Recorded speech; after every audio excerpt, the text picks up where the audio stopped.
ndagushimira ko video ifunguye mwifurije amahoro y'Imana no kwindwa n'Imana ibe kuri wowe cyane kandi umucyo Imana ukora sire. Nitwa Ndamukunda Patrick, turi kumwe n'umukozi w'Imana yitwa Anicet niyomugabo, akaba ari umukristo ubarirwa mu itorero rya ADPR kuri paruwasi ya Remera. Aho kuri paruwasi n'umukozi w'Imana n'umwigisha. Turamushimiye ko yongeye gusangiza abo kuri channel. Imana ibahe umugisha cyane. Niba utarakora subscribe yikore, niba utarakora share ukore share, ushireho na comment. Yego munyeberere mwakire nubwo ari mu mwuka cyane. Waramutse Anicet? Wihangane kugukora muri ibyo bihe. Imana ishimwe. Amahoro ya Kristo. Turongera twerembe mu kanya, nanjye ndagerageza nubwo ijwi mba numva aratari sawa, ariko ndakwigiraho. Hajye ubwo ninge wigiraho kuririmba cyane, ariko Imana ishimwe. Ya na amahoro, turashima Imana. Amakuru y'iminsi mu rugo mumeze gute? Tumva ubugingo n'umubiri ari bizima. Yego ya mvugo yanjye cyangwa yacu, umwana arimo gukina. Umwana aracyatera, kandi si ugutera gusa, hari n'ibyo adutegeka, hari n'ibyo dukoresha, kandi hari n'ibyo dushoboje. Hari n'ibyo atuma muhurwa. Ya hari ibyo atuma duhurwa.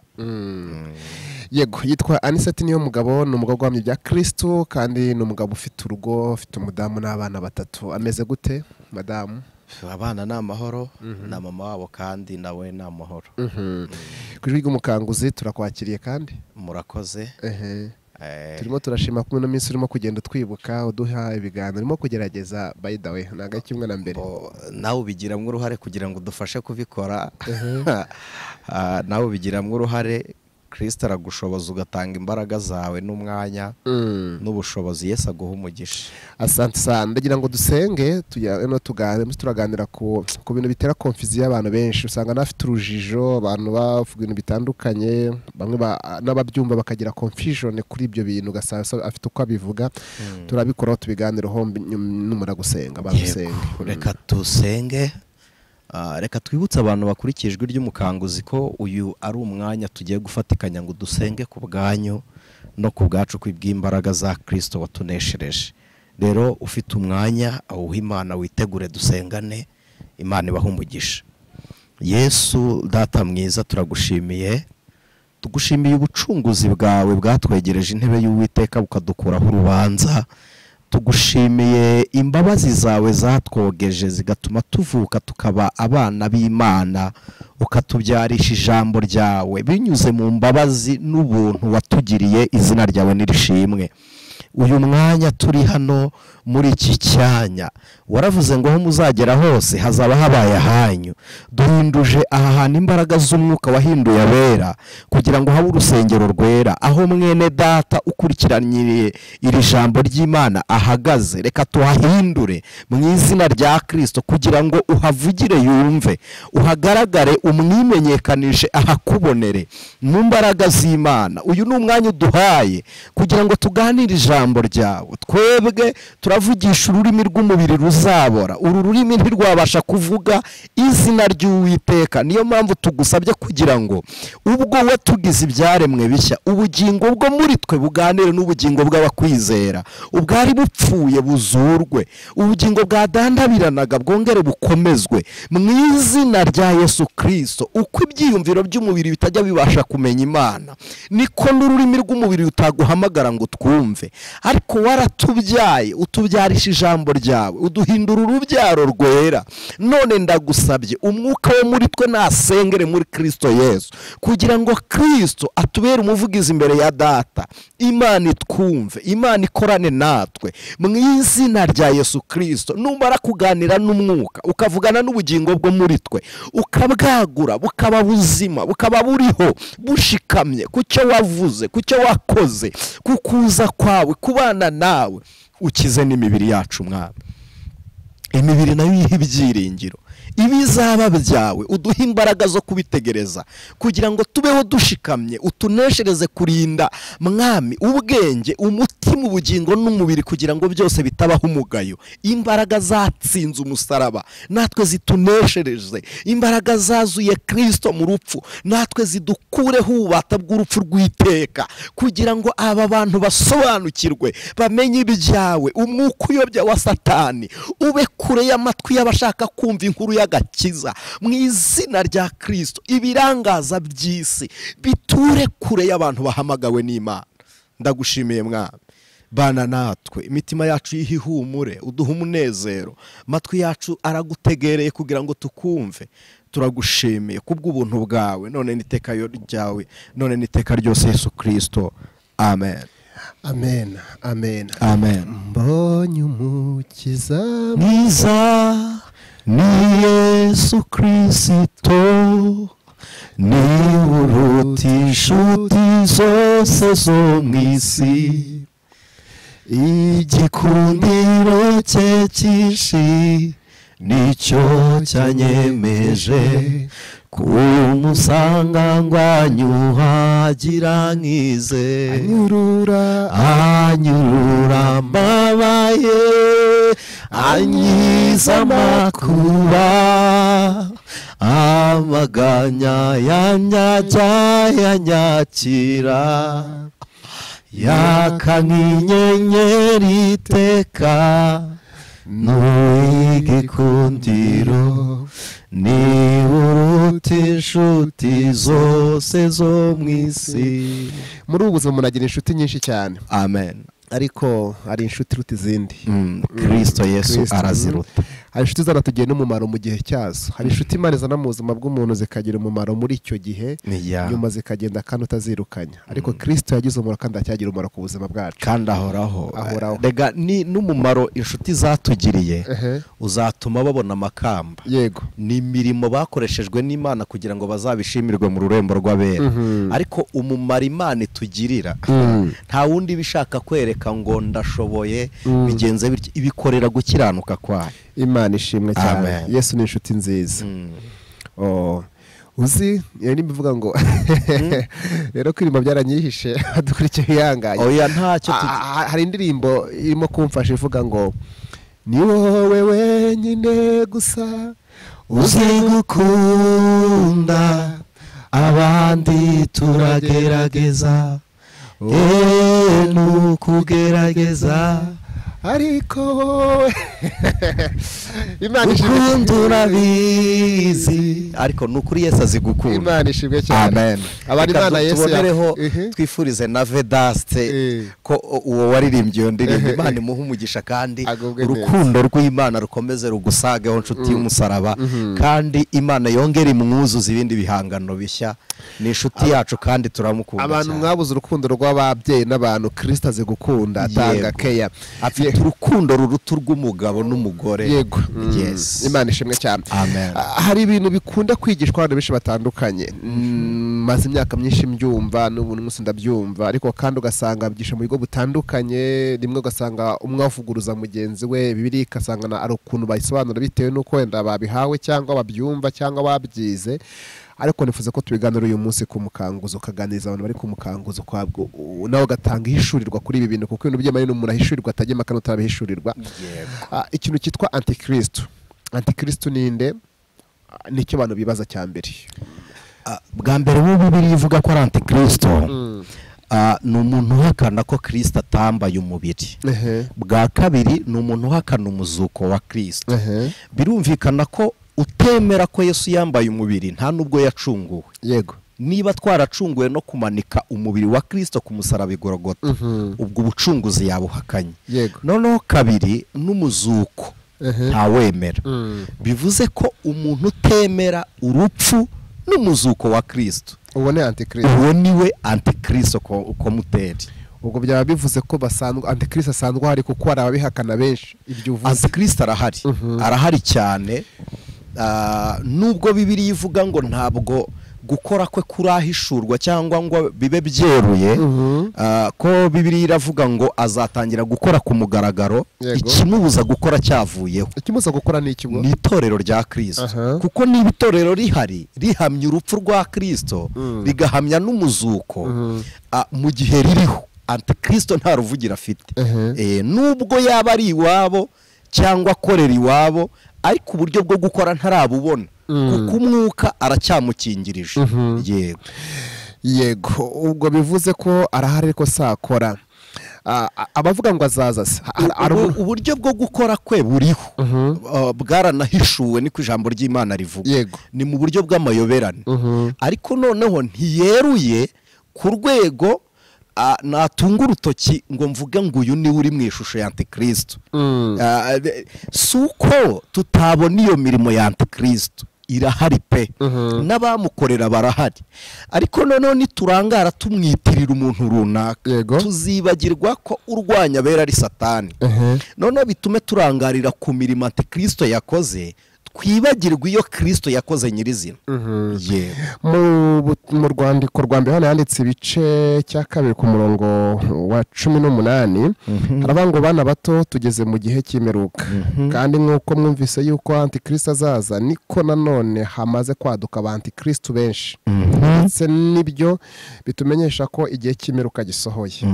Abo bahoze muri twe icyakora ntibari abacu by'ukuri, kuko iyo baba abacu baba baragumbanye natwe, bari kugenda rwose. Icyatumye biba biko ni ukugira ngo bagaragare ko atari abacu. Nyamara twebweho, nyamara mwebweho mwasizwe n'uwera kandi muzi byose. Dore ko no murongo umukozi w'Imana ku murongo 18, bana bato tuzi yuko mu gihe cy'imperuka kandi nk'uko mwumvise yuko Kristo azaza, niko amaze kwaduka abantikristo benshi. Kuki biri bise abantikristo benshi kandi Kristo avuga ko ari umwe? Ntabwo umuhakanyi ari umwe kuri Kristo. Kandi abantu bahakana Yesu nubwo bahurira ku kumuhakana, ariko ntibahuriye ku gituma bamuhakana. Niyo mpamvu gukora kwa antikristo badakwiriye kukurangarira ku bimenyetso bike by'umuntu umwe bafite, kuko ntabwo ari umwe. Nibarangarira umwe bakamwitirira runaka, bizatuma iby'abandi batabona ko ari antikristo. None Bibiliya iravuze ngo hamaze kwaduka benshi bahakana Yesu. None niba ari igihe byandikiwe ibi byanditswe muri 96, imyaka 96 Kristo agiye, nimaze gutambuka, uratekereza ibihumbi 2 by'imyaka, ibihumbi 2 bimaze gushira, hadutse abangana iki n'icyo gihe bari bahari, bamaze kuba benshi. Rero nitugendera kuri umwe, ubuhenzi bwa Satani buzaturangaza. Hari icyo narumva neza, antikristo ni ikintu cyangwa ni umuntu? Antikristo ni umuntu, noneho ukorerwamo n'ubundi butware bw'isi y'umwijima ariyo ya Satani. Mu yandi magambo, intego ye n'umwuka umurimo ni uwase Satani. Ariko Satani ntakorera ku ibuye, ntakorera mu giti, akorera mu mibiri y'abantu kugira ngo ashuke abambaye wa muri batemera impuguro n'inama z'umwuka. None Anicet, abantu benshi bakunda kwigisha bakabihuza nka papa, bakabihuza na Illuminati, bakabihuza n'abafiramaso, araho bihuriye cyangwa ni ikinyoma? Sindi bujye kuvuga ngo papa cyangwa Illuminati, ariko kandi nabwo kubahunga sibyo. Imirimo benshi bavuga n'abantu bakunda gutunga burya gatoki bavuga papa, hari byinshi bahishwe batazi. Kuko umuntu ushaka kuvuga ko papa ari antikristo, nahere mwiyimikwa ryabo mbere yuko baba abapapa. Noneho azagenda asobanukirwa, wenda nacukumbura avuge n'ibindi. Ariko noneho antikristo si papa. Noneho nta nubwo ari Illuminati. Nawe nutemera Yesu nk'umwami n'umukiza, ubu uri antikristo. Noneho ibimenyetso byabo nibisohorera kuri papa cyangwa Illuminati, cyangwa undi wari we wese, ntibisobanuye ngo niwe gusa. Ntabwo bivuze ngo niwe gusa. Niba ari we simbizi, niba atari we simbizi. Icyo nzi ni kimwe, nuko nawe utari papa, nawe utari muri Illuminati. Niba utemera Yesu nk'umwami n'umukiza, uri antikristo. yes icyo kirumvikanye. Hari abantu njya kuri iyo YouTube barimo baganira bavuga ku byahishuriwe Yohana, igitabo cy'ibyahishuriwe gisa na gitabo kitera confusion abantu ariko kitwundi byahishuriwe cyagombye gutanga confusion, ugasanga n'umuntu ahagaze kutubi cyangwa mu gatuti cyangwa ndahana ariko arimo kwigisha ibiteye ubwoba ashingiye wenda kuri antikristo, ubutumwa busa naho buhahamura abantu ashingiye kuri icyo. Sinzi niba ujye ubibona nese. Hari ikintu mugomba kumenya mwiyobokamana. Hari ubutumwa buturuka kuri Satani ariko kandi bukavuga Yesu. Gute? Umuntu yavuga Yesu kandi avuga Satani se? Cyane. Umuntu yakora mama abiri. Mana ntabwo ubwami bwa Kristo buba bumuzi. Ubutumwa bwose butazababwira imbabazi za Kristo ntibubabwira gakiza, ahubwo bukabigisha ibiteye ubwoba by'isi, bakabikamo ubwoba, bakababikamo ubwoba. Bibiliya ivuga iki? Iravuga ngo umwuka twahawe utumara ubwoba. Ntabwo ari ubwoba by the way. Niba atari ubwoba wowe ukaza kutubwira gukomera kw'imbaraga uhanganye nazo, yego egari ko wamenye gukomera kwazo kuko watangiye gucogozwa nazo. Nutinda utunga gato kibuye rizagukereza, kandi nyamara nurisimbuka ukagenda uzakomeza urugendo rwawe. Iki mukimenye, iyo umuntu ahagaze abwira abantu imbabazi z'Imana aronka abakizwa bazanywe n'izo mbabazi. Ariko iyo utinze uvuga umujinya wayo, n'abari kuza basanga Imana barayihunga, n'abazi bazanwa n'ubwoba, barahahamuka, bazanwa n'ubwoba. Kandi ubwoba si intsinzi y'abizera, ahubwo gutinyuka no kwizera imbabazi za Kristo. Nibyo biduti. Bibiliya ivuga iki? Iravuga ngo umukiranutsi ashira ubwoba nk'intare, umunyabyaha agahunga nta n'umwirukanye. None Patiri tuganire, nibyo pe Satani arakora.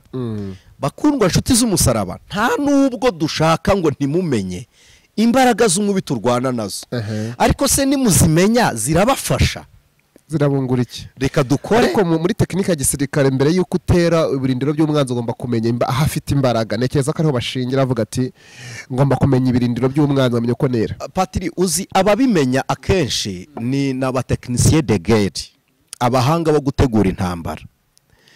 Niba ari abatekinisiye de guerre bateguye intambara kugira ngo bajye batsinda rwa rugamba bari kurwana, birumvikana ko niba umutekinisiye de guerre uteguye intambara arohereza delegation, sibyo, y'abajya kurwana, abaha intwaro, ariko d'abord arabanza yohereza abatasi, sibyo, hahandi mu birindiro agiye gutera maneko, abatasi bazane amakuru naza barayashingiraho bategura intwaro. Dayeri n'intwaro bari butegura, ntibari butegura intwaro ingana n'iy'uwo bateye afite, bategura inini. None twebwe umwuka wera yaduhaye amakuru mbere. Yaratubwiye ngo naho amarembo y'ikuzimu yazikuka ntacyo azabatwara. Kandi abizera ntabwo bamwe dukoresha za SMG mu kwizera ngo abandi bakoreshe za mitrailleuses cyangwa ibi bishari de combat. No, umwuka twahawe n'umwe. Bibiliya iravuga ngo Imana yamutanze itamugeze. Haleluya. Niba mushaka kujya gutata ngo mumenye amakuru y'ababi, muzagwiza ubwoba bwo gutinya umubi. Ariko nimwegera Imana ngo mumenye imbaraga z'Imana ibarwanira, muzagwiza gutinyuka n'ubutsinzi kuko Kristo yanesheje. Ndagira ngo mbwire abantu muri hano, ntibuzatsinda kuko mwarwanye na Antikristo, ntimuzanatsinda kuko mwamumenye, muzatsinda kuko mwizeye uwatsinze. Tuzanesha kuko twizeye uwanesheje. Sindi hano ngo ntimumumenye, sindiho ngo mbahisha Antikristo, sinkorana nawe, simukorera nawe ntukorana nawe. Ariko akenshi iyo umuntu atinze ku ruhande rumutera ntamenye urumutabara. Yego. Ubundi kuki nkunda kubona kenshi niyo umuntu ateye imbere mu byo arimo gukora byose, bya mu buzima busanzwe, iyo umucuruzi acuruza agatera imbere, iyo umuntu avuze ubutumwa akagira urwego ageraho rwivuga butumwa, iyo umupasi agize imbaraga zo gukora ibitangaza, and so ibintu bitandukanye byinshi. kuki byitirirwa izo mbaraga za Illuminati, abaforomaso, antikristo ngo niwe umukoresha, bigatinda kumvwa kandi agatinda kumvikana mu bantu, kandi ugasanga ababivuga nabo basangiye kwizera nawe. Impamvu bishobora kuba ikibazo n'iki, abantu gutinda bafata imirimo y'Imana bakayitirira Illuminati, nuko ubwabyo batigeze bizera ngo banamenye gukora kw'Imana komuteri, kuko Imana data wa twese ni Imana ikora ikagira ibimenyetso by'imirimo yakoze. Sinzi impamvu ibitangaza byitirirwa Satani, ariko icyambere kibitera Afrika imbaraga dufite mu ivugabutumwa ziza zishushanya cyangwa se ari suforume y'ibyari bisanzwe kera. Ntabwo ari ibyari bisanzwe ko ibitangaza barabikoraga, ahubwo iza iri muri to abatubwirije bari barimo. Yego, ntabwo abatubwirije bari bafite imbaraga zo gukora ibitangaza. Abamisiyoneri baje mu Rwanda, abamisiyoneri baje mu Rwanda cyangwa muri Afrika hamwe ntabwo.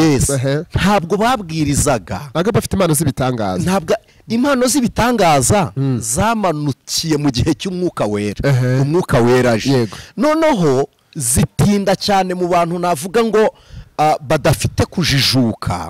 Noneho bamara gukoreshwa ibitangaza, kuko niko Imana ikora. Iyo igiye gukora iby'imbaraga ibikoresha abanyantege nkeya kugira ngo ihinyure imbaraga z'abakomeye, kuko nikora iby'imbaraga ibikoresheje abanyembaraga biritirirwa imbaraga bafite. Imana rero irobanura abadashoboye ikabashoboza.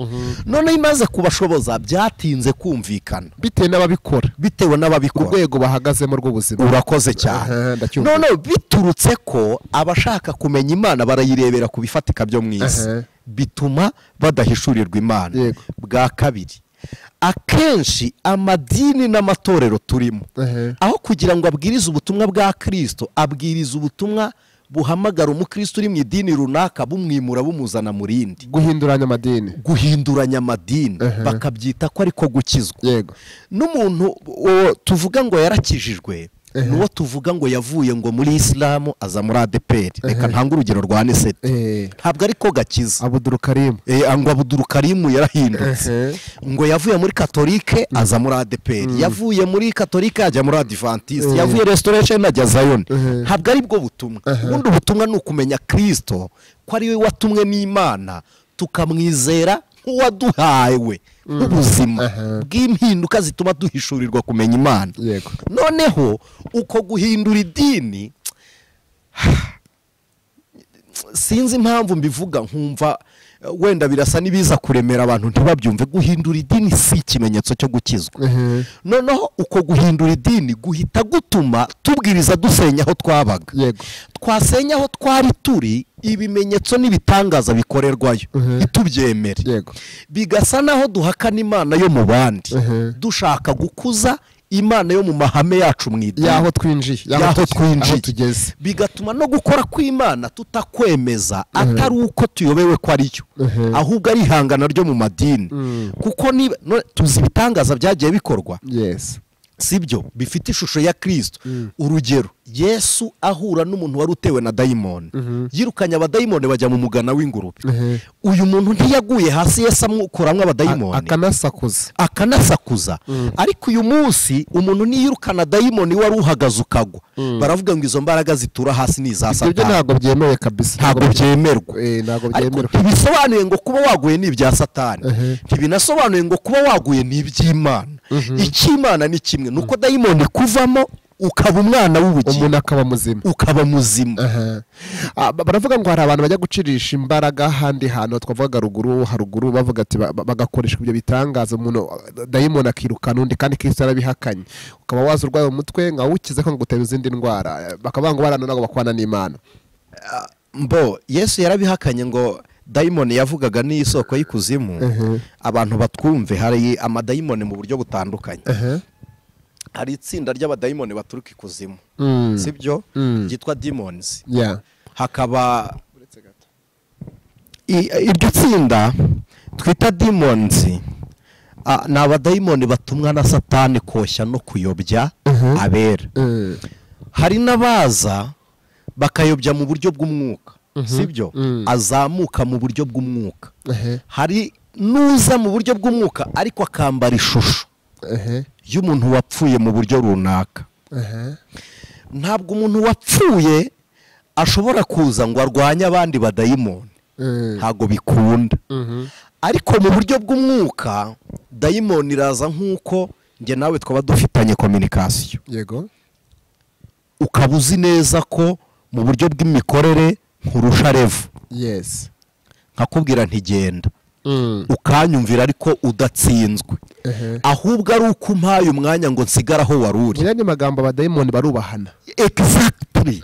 Barubahana bagasimburana. Dayimoni ikimukira indi bitewe no kwirusha revo mu mikorere, bitewe no kwirusha revo mu mikorere cyangwa se muri bwa buryarya bwa satani. Birakunda. None ikintu gitangaje niho twakomoje ngo dayimoni ishobora kuvuga Kristo kandi ari dayimoni, nuko yigisha Kristo utarazutse, ikigisha Kristo utarapfuye, ahubwo ikababwira Yesu uzabica kugira ngo mumutinye, akanabangisha Yesu. kandi no kumutinya bikaba inzira yo kugira ngo agire icyo abona, kuba yateye ubwoba, kuko iyo utinya Imana mu buryo butari uko, hari ugutinya igitinyiro cy'icyubahiro.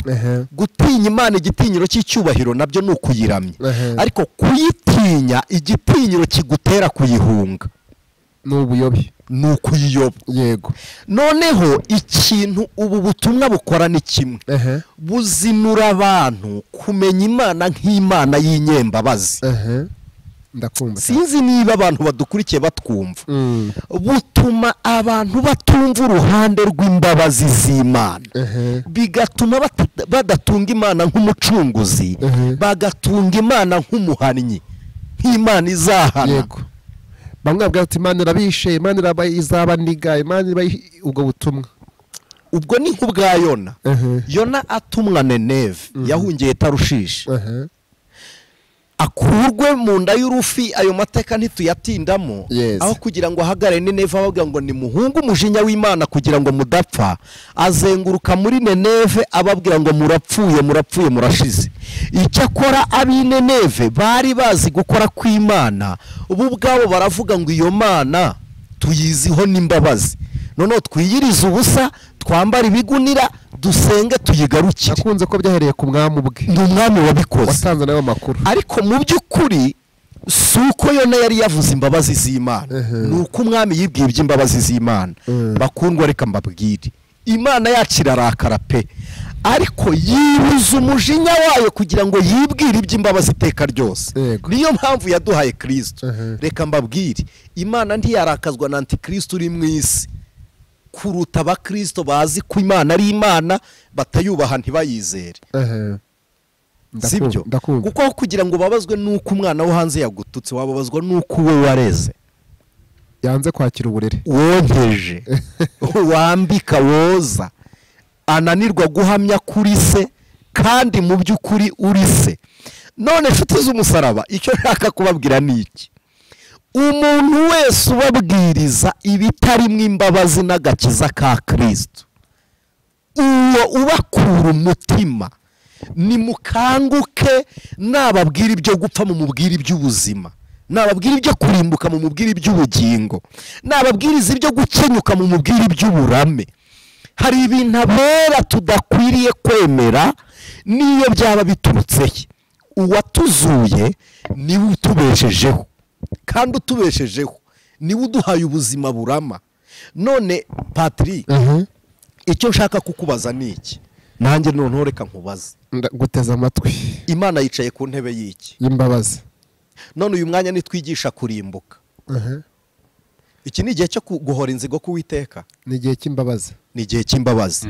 None turi kwigisha inzigo, aricyo bita ngo ni igihe cy'ubuntu bwa Kristo Yesu, kandi ni nayo shusho ya Kristo, kuko Yesu yuzuye imbabazi. Yego.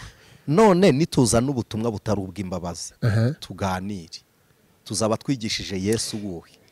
Yesu reka hita ngufusiza nanjye nkubaza bitumye hita nekereza mbona uzi ko kenshi impamvu abantu mu madini n'amatorero kenshi usanga badafite agakiza kari authentique kari vrai kuzuye k'imbabazi kubwo bono kugerwa neza n'Imana kenshi kutabyigishwa kubaza baze mu rusengero baza ngo n'agakiza kubwo batewe ubwoba mu nyigisho no bagezemo barabimenyera basigana idini batakaza agakiza kuko abantu benshi bagiye ngendeba mu bitande byagiye kunda kuba byitwa ngo n'ububyutse umuvugo tumwe akaza imbere agahamu nigisha imbabazi ku ruhimbi akigisha umujinya w'Imana ni n'abantu bakishijwe bahagurutse baje imbere gupfukama ugatekereza ko bakijijwe ariko kumbi ntago bakijijwe ko bazanywe n'ubwoba ubwoba nibushira bimwe bakorerega hanze bazayikorera mu rusengero kandi uwo muntu w'ubwoba ntabwo ari we wo guhamya Kristo yego abanyabwoba n'abatizera bazaba hanze ntabwo bazabona Imana niko bitubwire yes mu byayishuye hano none patiri tuganire Kristo nibyo azahora inzigo aza inzikaye Bibiliya ivuga iki iravuga ngo hategerejwe igihe abanzi bazashyirirwa munsi y'ibirenge bye ariko bazashyirwa munsi y'ibirenge ryari tugaruke kuri bya byahishuwe na ya eschatology yego abanzi b'Imana bazashyirwa munsi y'ibirenge by'Uwiteka igihe itorero rya Kristo rizaba ritakiri mu isi rizaba ryatashye umujinya uzamanuka kumara no gutsembaho sibyo ndaguteza abo bantu none abatwigisha eschatology batubwira amakuba bakatubwira ibiteye ubwoba byo mu byahishuwe ariko ntibamenye ngo bizaba ikihe gihe unyemerere wenda mu bigarutsa dukora mu Misiri imbere kuko Imana yaduhamagaye unyemerere tuzagana ku kitabo cy'ibyahishuwe tunabitware mu buryo bwabyo kuko iyo bavuze ngo ifarashi ngo yambaye ngo ifite ibara ritukura ifarashi ifite ibara ry'umweru igajutse ngo umugore ngo ikiyoka kinini ngo kifata umwana mbese hari ibintu abantu batumva kandi kuri byumvikana eno umuntu akabiheraho yigisha ibiteye ubwoba kandi atari nicyo arimo uvuga atari ko bikuriye gufata ni ukuri bakristo impamvu dutekereza kuganira ibi ni ukugira ngo ubugingo bwacu bubeho butikanga ikibi ahubwo bubeho bwiteguye impanda ya Kristo Imana ishimwe bidasobanuye ko muvuye aho ikibi kizabera ahubwo bisobanuye ko intsinzi iri muri mwe idafite ikindi cyose itinya keretse gukiranirwa no kwihakana Imana yego naho bavandimwe Imana yuzuye imbabazi yuzuye ubuntu ntabwo yaduha Kristo ngo nimara kumuduha tumwizere nitumara kumwizera igaruka itumare yafashe umujinya yusuka muri Kristo iwushyira muri none se Bibiliya ivuga iki Patrick Yesu ari Getsemani yaravuze ngo iki gikombe kindenga ni ikihe gikombe yaravuze ni igikombe cy'umujinya eschatology aba basobanura ibyahishuwe n'ababyize muri theology ni urwabya Imana yaciragamo umujinya mu gihe cy'imyaka 400 Imana yaracecetse muri Isiraheli itakivuga yego nta muhanuzi nta werekwa nta bamenya nta n'umuntu uvugishwa n'Imana yego icyo gihe bakita inama y'agakiza Imana itegura gucungura ubwo ishaka mu bizima igashaka mu bakerubi n'abaserafi igashaka mu biri mu ijuru yarangiza ikareba no mu bari mu isi ikahaburira uzacungura abantu bakoraga ibyaha nimusoma no mu gitabo cya Maraki deja bavuga ko ari hagati yo kuva kwa Maraki no kugera kwa Matayo myaka 400 rupapuro rurimo rwera rutanditse ikindi rwanditse ngo isezerano rishya abantu baruhariye icyo gihe cyashize ni gihe cyo guceceka kw'Imana ngo niyo mpamvu batarwanditseho ubwo barusobanura uko barusobanura uko bashaka icyo nacyo ni ikindi noneho iyo myaka abantu nimusoma kwa Maraki na ba Hoseya bagiye batamba ibitambo bihumanye bageze ubwo bajyana n'ingurube kuzitamba kandi Imana yarategetse ibitambo bitambwe. Yego, kandi yarategetse ntabwo zari zirimo. None uko kuyendereza no kwitera uburakari bigatuma umujinya wayo udahita umanuka ngo wice uhorereho nk'uko yabikoraga mu isezerano rya kera. Yasamuraga ubutaka abantu ubutaka bakora na badatani ubutaka bwarabamize. Uretse na badatani mu ihema ry'Abisiraheli baracumuraga bakicana, abandi basigaye bakarambura ibiganza bakavuga ngo icishije kugira neza kwayo mu ihema ryacu, kwera kwayo mu ihema ryacu. None ubwo burakari ntiyari ikibusohoza muri iyo nama, yibujije umujinya. Yagira uburakari ntivuge ngo ndabumira ntaba Imana y'inzigo n'inzika, ahubwo igahindukirira urwabya rw'umujinya ikarucira muri rwa rwabya. Noneho iravuga ngo uzajya gucungura aba bantu n'uru rwabya umujinya nzarumusukaho. Ifata igitabo gihomeshejwe ibimenyetso 7 nabyo tuzabisobanura. Ubushishi umujinya w'Uwiteka ngo kirabumbura. Ntabwo yari kukibumbura atemeye ko uyu mujinya umusukwaho. Yego, Yesaya abona Yesu yaravuze ngo ni umunyamibabaro wamenyereye intimba kandi avuye mu ijuru. Iyo ntimba n'imibabaro ahuriye he nabyo? Kandi aturutse mu ijuru, kandi aturutse aho iyo mibabaro n'intimba bitari biri. Nuko yishyizeho intimba zacu, intimba zacu nizo yishyizeho.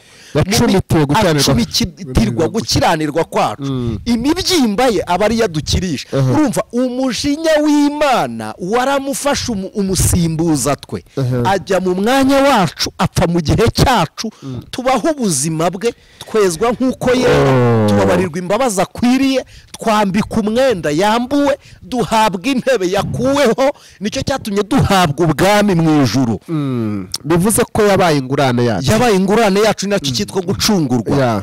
Mu gihe burayo bavuga umukiranutsi bavuga uwishyuriwe imyenda. Wari ufite ikiguzi ariko waragitangiwe, uwakwishyuriye akwicaza mu mwanya we, aza kubabarira aho ubabarira. Icyo nshaka kuvuga ni iki: uwo mujinya, icyo gikombe nicyo Kristo yavuze ngo kindenge, abona ntituzakinywera. Aravuga ngo bye kuba uko nshaka data, biba uko wowe ushaka. Anywa cya gikombe. Icyo nshaka kuvuga ni iki: umujinya wose mujya mubona mu byahishuwe Imana izasohoza n'uwo abantu batizeye Yesu nk'umwami n'umukiza, batamwakiriye. Kuko iyo wakiriye Kristo uba wakiriye n'igikombe kirimo ubusa kitarimo umujinya, wakiriye n'imbabazi za Kristo. None icyo gikombe ntikikirimo umujinya, kirimo imbabazi. Iyo twakiriye Kristo tuba tunyweye imbabazi tukaziranguza. Haleluya. Tuba tunyweye imbabazi za Kristo, tuba tunyweye ubuzima bwa Yesu. Rero iyo ugiye kutwigisha nk'abizera igikombe cy'umujinya, uba uri guhakana ko twizeye kubabarirwa. Uhakana imbabazi za Kristo, uhakana imbabazi z'Imana zabonekera muri Kristo. Izo mbabazi zibonekera muri Kristo ubuzihakanye. Ariko twebwe abazizera rero ntitubyemeye. Uwo mujinya uzasohora nibyo, ariko si kuba kiranutse, ntabwo ari kubizera. Niba udakurikiye yizera Kristo n'ahantu ahuriye n'uwo mujinya, ibyo bizaba kubatizera. Rero twakabwirije abantu tubabwira ngo ni muhungu uwo mujinya, tukabereka ishusho y'imbabazi. Kuko ntawe uzava mu byaha atabonye igisimbura umwanya yararimo. Ikizasimbura gukiranirwa ni ugukiranuka, kandi uko gukiranuka kubonerwa muri Kristo. N'umwigisha nk'umwami ufite icumu ugiye kwica abantu, bazahunga abantu babi bikenya, bazatorongera bagende, kandi bahunga imbabazi z'Imana. Mu rwandiko rwandikiwe Abefeso cya 2 wavuze ku mbabazi urahanyibutsa. Haravuze ngo namwe yarabazuye mwebwe abari bapfuye muzize ibicumuro n'ibyaha byanyu, ibyo mwagenderagamo kera mwakurikiza imigenzo y'iyi si, mwakurikiza umwami utegeka ikirere, ari we mwukorera mu batumvira. Kandi natwe twese twahoze muri bo. Ubwo ni cyagiye kiravugaga, dukurikiza ibya kamere yacu yifuza, tugakora n'ibyo kamere y'imitima yacu yishakira, kandi bagavukira twabo kugirwa umujinya nk'abandi bose. Murabona ashakaga n'uyu nguyu. Ariko Imana kuko ari umutunzi w'imbabazi, yaduhinduranye bazima na Kristo. Amen. Uzi impamvu yabikoze? Kubw'urukundo rwinshi yadukunze. None wowe twebwe turiho turi bazima muri Kristo, uradufasha, uratwisha imbabazi, urazitunyaze, udushyize mu ruhande rw'abo umujinya w'Imana. Kindi gitangaza, urukundo rwinshi yadukunze ubwo twari dupfuye tuzize ibicumuro n'ibyaha byacu, ubuntu nibwo bwatukijije. amen. uzi ibintu byabaye nyuma yaho nuko tuzana nawe yitwicara nawe mu ijuru mu bigo bw'umwuka turi muri Kristo Yesu. Amen. None abantu bicaye mu ijuru ngo bari kubona umujinya w'Imana. None umuntu wicaye mu ijuru mu buryo bw'umwuka ngo umujinya ngo muriho ugaruye kumushyiraho umujinya ngo bigende bite. Uzi ko bene uwo niyacumuye kwizera kwe bimukiza ibicumuro bikamuhindura umukiranutsi mu maso y'Imana. None Bibiliya iragaruka ikavuga iki? No umuririmbyi w'120 yararirimbye aravuga ngo mwijuru imbere y'Imana mfite umuntu mvugira kandi uri kumvugira ni umukuru w'abatambyi. None afite n'izina yitwa Rukundo, kuko yitwa Rukundo ngewe iryanjye ntiriba mu gitabo imbere ye, ahubwo yaryanditse ku mutima. Uko umutima uteye atekereza izina ry'uwo yacunguye, uko umutima uteye atekereza uwo yakoye. None uratwangisha Imana utubwire kwicwa nayo dute? Bibiliya ivuga iki? None se ninde uzaduciraho iteka? Nuko pandikiye Abaroma, niko Pawulo yabwiye Abaroma. Ni Imana arahakana, aravuga ngo ntibikabe. Ni Kristo se nabwo arahakana, yaba yarapfiriye ubusa se? Aravuga ngo ntibikabe. None nshuti z'umusaraba, iri teka turi gucira kuri bene data turi kurivanaye. Uwo murongo ugiye kushaka tuwusome. Ndiwe ndawushaka rero nawe ndumushaka. Ushake tuwusome. Komeza rwose uvuge niwe ndawushaka ndamugezeho. Urimo uvuga ngo abantu barimo baduciraho iteka biragenda gute? None nshuti z'umusaraba tuganire, Imana mwizeye. Niko Pawulo yabajije Abagalati, yarabwiye ngo mweretswe Kristo nk'uwabambwe ku musaraba. Niba ari uwabambwe se yabambiwe ubusa? Ntibikabe, yabambiwe kugira ngo ducungurwe. None uko gucungurwa kuki mu gusimbuza umujinya utuma murimbuka? Tumere nk'abandi ngo dusabirwe imbabazi, ngo urajye udusabira twebwe abanyabyaha kuri ubu n'igihe tuzapfira. Dupfira iki turi abanyabyaha hariho imbabazi? Hari wadupfiriye. Mu Baroma 18 dore ku 31 hanganaho n'ubwo imirongo myinshi kandi twaruvuze. Navuze ngo none ubwemeza ariko tuvuga iki? Ubw'Imana mu ruhande rwacu murisha wacu ninde? Mbese ubwitimanye umwana we kamutaka ubwacu twese izaburite ko muduhara n'ibindi byose. Ninde uzarega intore z'Imana? Ntituzazirega. Nemo baraturega. Icyo ninde uzarega intore z'Imana? Ni Imana ubwayo se, kandi ari izitsindisiriza. None se izaturega ite kandi ari idutsindishiriza? Ninde uzaduciraho iteka? Ninde uzaducira iryo teka? Ni Kristo Yesu. Ni Kristo se, kandi ari we wazipfiriye, ari we wadupfiriye, ndetse akaba yarapfa ari wigo bw'Imana adusabira, agapfa akazuka akajya iburyo bw'Imana adusabira. Ninde wadutana urukundo rwa Kristo? Ninde wadutanya narwo? Mbese ni amakuba cyangwa ni ibyago? Ni ibyago se, cyangwa ni ukurenganwa cyangwa ni inzara cyangwa ni ukwambara ubusa cyangwa ni ukuba mu kaga cyangwa ni inkota se. None se ni divorce se, ni ubupfubyi se, ni ubukode? Ninde wadutandukanya n'urukundo rwa Kristo? Bavandimwe, izo nyigisho zibabuza urukundo n'imbabazi, zibahisha urukundo zikabereka ibindi, zikabereka urupfu n'izantikristo, ahubwo nawe mu muhunge muri bantikristo bandi. Yego. Nk'uko byanditswe ngo turicwa umunsi ukiramuduhora, twajijwe n'inama ze. Oya, ahubwo muri ibyo byose turushirizwaho kunesha n'uwadukunze. Kuko menye neza niyo haba nubwo rwaba urupfu cyangwa ibyago cyangwa abamarayika cyangwa abategeka cyangwa ibiriho cyangwa ibizaba cyangwa abafite ubushobozi cyangwa uburebure bw'igihagararo cyangwa uburebure bw'ikijyepfo cyangwa ikindi cyaremwe cyose bitazabasha kudutandukanya n'urukundo rw'Imana uri muri Kristo Yesu umwami wacu. None Imana iguha umugisha. Ndabakiriye, asante. Nindi noneho reka tubaze aba bantu muri comment, reka tubaze ngo ninde wagutandukanya n'urukundo rwa Kristo? Nadusubize muri comment. Ninde? Nakunze ukuntu n'umwanditsi yarondewe dutandukanye. Amakuba se aravuga ngo reka ntabwo ari yo. None se na makuba Bibiliya yaravuze ngo ubwo tugoswe n'igicu cy'abahamya bangana bari kwiyambura ibituremerera noneho twegere tudatiye. Okay, muri conclusion rero mu by'ukuri usa naho usasibye tuzaganiraho muri no minsi zatambuka, tubwira akurikiye umukanguzi ndetse no kumubwiza tubishyiraho rimwe na rimwe kumubwiriza.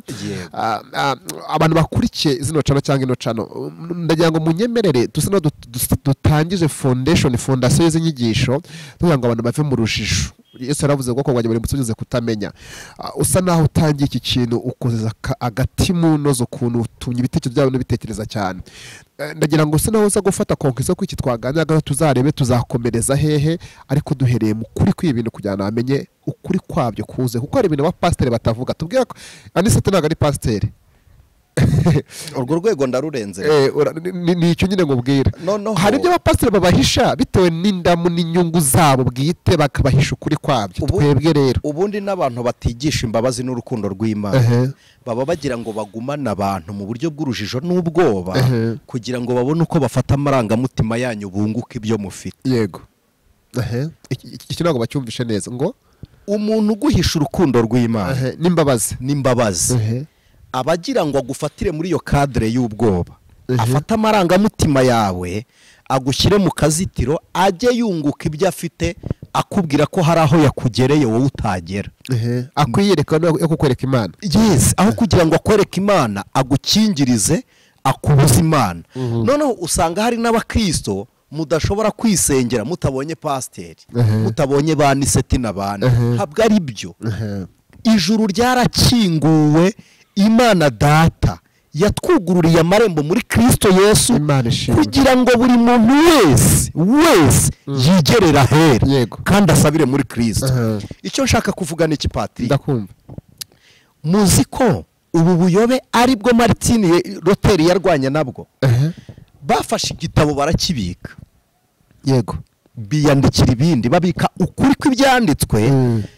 Batangira guca abantu ikiru cy'ibyaha, bakagurisha imbabazi. Uterasomye uburyo imbabazi zatanzwe kubw'urukundo rw'Imana kandi zigatangwa kubw'ubuntu. Aravuga ngo menye ko imbabazi zitagurwa. Atangiye kwigisha imbabazi z'ubuntu, Roma irahomba. Yego. Ihomba bifatika iramwirukana. Reka ngaruke kuraka. None natwe tubahisha imbabazi. Umuntu wese utakubwira imbabazi akavuga Yesu, ujye umenya ko uwo Yesu avuga atari uwo twahawe nk'impano y'Imana. Nicyo Paul yavuze ngo bigisha ikindi kitari Kristo. Uwo si we. None dukonkiriwa akandi. Hari abantu bashinja abantu ngo amasengesho y'ubupfapfa. Yego. Ntabwo gusenga ari icyaha. Ikibaho ubwo ni ukudasenga Imana. Yego. Uko wasenga kose n'amagambo yose wavugira imbere y'Imana. N'umwuka yaradusengera kandi arondoramo akwiriye. Ayo mwuka arayashungura akageza imbere y'Imana icyifuzo gihwanye n'ibyo wasabye kandi bigororotse kuruta uko wabivuze. Yes. Kabiri, aba bakoresha eschatology bakayigoreka uko bashaka, bari kubwira abantu ngo nta maturo, nta cyacumi. Nashakaga kuza ku kigaho iki cy'amatora jango tuzagikora ikiganiro cyacyo, ariko kora gato nta kibazo. Ngo niki ngo abantu barimbutse bazize gutanga icyacumi. Ibaze. Icyacumi niyo cyaba kitemewe, uretse ko cyemewe. Niyo cyaba impamvu kitajyanye n'amategeko tubisubiremo, nuko kitazanywe nayo. Icyacumi cyazanywe no kwizera. Aburahamu agiha Melikisedeki, cyaje mbere y'amategeko. Umwami w'Isalemu akimuha amategeko ataraba. Kabiri, Yakobo akivuga ntabwo yari akibwirijwe n'amategeko. N'umurimo umuntu akoreshwa n'umwuka wo muri we bitewe n'uburyo abana n'Imana mu buryo bwo gusabana nayo. Kugitanga icyacumi, kugitanga ntibihesha agakiza. Yego. Iki mu cyumve. No kutagitanga ntibibuza ijuru. Ntibikubuza ijuru. Ntabwo bikubuza ijuru. No gutanga icyacumi ntibituma ibyo ukuyemo icyacumi ngo byunguka. Ahubwo biguhesha amahoro, ihumure no muri cya kindi, kuko ubuzima bw'imikorere yawe y'ibifatika nabwo uba wabushyize mu Mana bukaramya Imana. Rero nta n'uwizera utagitanga. Kuko kutadatanga icyacumi Patrick, reka nkubwire ngo ni ukwikunda k'umubiri. Yego. Impamvu ari ukwikunda k'umubiri ni iki? Ni ukwanga kwikuraho ibifatika. Kandi ibyo bifatika byanyu nimutabikoresha ngo biramye Imana, uruhande rwawe rw'umubiri ntiruzigera ruyiboneka imbere. Niyo mpamvu dukwiriye gusurana. ibyo bikorwa tukabikora kuko Imana yaraducunguye itwicaza mu ijuru mu buryo bw'umwuka ariko mu buryo bw'umubiri dutuye hehe mu isi kandi duturanye n'abo bantu hari n'imirimo y'umubiri mugomba gukora yejejwe kugira ngo imibiri yanyu ibashe kubaho neza ari ibitambo bizima bishimwa n'Imana. Ibyo biri muri iyo sayidi rero. Ndagira ngo tugana ku musozo unyemerere dukoreho kandi kantu kari kansubye gatoya kaje urimo kutuganiriza mu kanya. Hari abantu bigisha cyangwa babwiriza cyangwa bajya imbere abantu bababwira ibya Yesu ariko nagize confusion naribajije nyanjye nkunda kubivuga mbebaza abantu. Iyo umuntu arimo kubwiriza akavuga Yesu navuga Yesu Kristo kandi hari abantu benshi bitwa Yesu ugasaba kuvuga Kristo ni ikintu atinya muri we mu nyigisho ze mu binakora atinya kuvuga Kristo aho nta question mark hari aba yabitinya koko atisobwe yego kwari igihe uvuga izina ry'umuntu kari yego minimiza ndakumva nturisoza ariko aba yatinye kuvuga Kristo ntiyarakwiriye no kuba ahagaze mu bere kuko umuntu ashobora kumara imyaka 2, 3, 5 yigisha utumva yavuga Kristo na rimwe avuga Yesu hari igihe wenda yabikorera urujijo ariko kutavuga Kristo nabwo wenda zo dukora ubushakashatsi ubutaha uzatubwire kuri icyo kintu sinzi irindi zina waba uvuga kuko iri zina rya Kristo Patri Yesu yabwiye abantu abigishwa rabwa ngo mugende mubatize mu izina rya Data wa twese n'Umwana n'Umwuka wera iryo zina mwibwira ko ari irihe ni rya Kristo kabiri ngo nta rindi zina twahaye gukirizwa munsi y'ijuru mu ijuru no mu isi uretse izina rya Kristo Yesu. None iri zina ubwaryo niryo zina ry'Uwiteka Imana ishimwe Kristo Yesu Imana ishimwe iri zina izina rya Kristo gutinya kurivuga no kwanga kurivuga ntiwari ukwiriye no kuba uhagaze kuri urwo ruhimbi wakaje mubera kugira ngo wige ibyaryo umenye uhindurwe naryo rikuruhure kuko urarushye ariko kutavuga izina rya Kristo n'umuntu ugasanga arasenza ashoje atavuze izina rya Kristo agasenga gusa kumva ashoje atavuze Yesu Kristo ni kimwe n'inyigisho zitarimo ubucunguzi n'ubugingo yego Ibo bivuze nuko aba bantu twavugaga barimo barakoresha izi nyigisho twavugaga kenshi narabagenzuye nguri cyane ama YouTube yabo nibindi bavuga Yesu nago bavuga Kristo. Urumva barimo ikindi kintu. Okay, rero twatuma tugana ku musozo. Aba bantu badukurikiye bari muri Canada hano hatandukanye badukurikiye bakukigana bagikunze baduye comment tubwire uko bacyumvishe ko kandi conclusion dugana ku musozo bitware gute ubutaho tuzakomereza kuki kwiki kintu twa turiho. Reka mbabwire ngo gukora kwa Antikristo kuriho. Yego. Ariko niba hari ababi bakora ibibi ntibarangaza beza ngo babuze gukora neza. Kuko Antikristo nubwo ari gukora ntabwo ari kugukoresha nturi igikoresho cye. Ubwo utari igikoresho cye korera ugukoresha kandi ukorane n'uwaguhamagaye. Imirimo ya Antikristo iriho izamarwaho na Kristo. Ariko ubwo izamarwa na Kristo ntibitume udamarara ngo iyawe ubure kuyikora ukurwa umutima n'izo mpaka cyangwa izo nyigisho. Kandi inshuti z'umusaraba numenya imbabazi ukamenya kubabarirwa nibwo uzagira ihumure. Ariko iteka nubaho utinya ibihano umuntu wawe w'imbere azaba ataracungurwa kuko Imana ntitwayikurikiye kugira ngo dukire urupfu rw'iteka nuko ahubwo ari yo gukurikirwa n'Imana y'urukundo. Ubwo butegetsi ntabwo ari ubw'ubuyobozi dusengana Imana. Noneho wasenga Imana ukanabasengera ariko kandi unyemerere twihe umukora bizadufasha abana dukurikiye ubutaha tuzakomereze kuki niba nacyo bituzakomeze kuno murongo twe turiho turabiha igice cyabyo bw'imbogamizi dufite. Hari ibintu bigenda bituma tutigisha inyigisho intambwe ku ntambwe ariko ntacyo turaza kubiha umuyoboro turanse yuko iki kiganiro cyangwa bazajya babibona ku ino channel bazajya babibona mu gihe runaka bazajya hari uburyo tugomba kubikora n'aba badukurikiye nabo batubera amaboko nabo batubera amaboko ku buryo tuba tuzi ngo uyu munsi ni inyigisho ku bimenyetso by'ibihe sibyo tubyite eschatology bizasohora ibyabayeho nibiriho tugashyiraho izo nyigisho hakaba no kurera abakristo. ariko ukuntu uvuga uziga ugasa naho utera confusion badukurikira. Iyo uvuze ngo baduha amaboko badufashe bagire gute ubu uvuze iki? Baradufasha gute ubundi? Turashyiraho itangazo hirya y'iki kiganiro. Okay. Asante sana no wasenga Imana. Mana data wa twese turagushimiye. Dutinyutse kuvuga izina ryawe kuko twabyawe nawe. Tuvuze izina ry'Uwiteka Imana ihoraho kwa ari Kristo kuko tukwizera. Turakwiringiye mwana. Waradupfiriye uduha ubuzima. Warabambwe unesha iby'umubiri ugeze kuzimu na rupfu uramutsinda. Uratuzura tuzuranwa nawe. None uyu mwanya ndagusabye kingura intekerezo zacu kandi mukurikirane ijambo ry'Imana no ku Mubwiriza TV. Yesu abane nawe.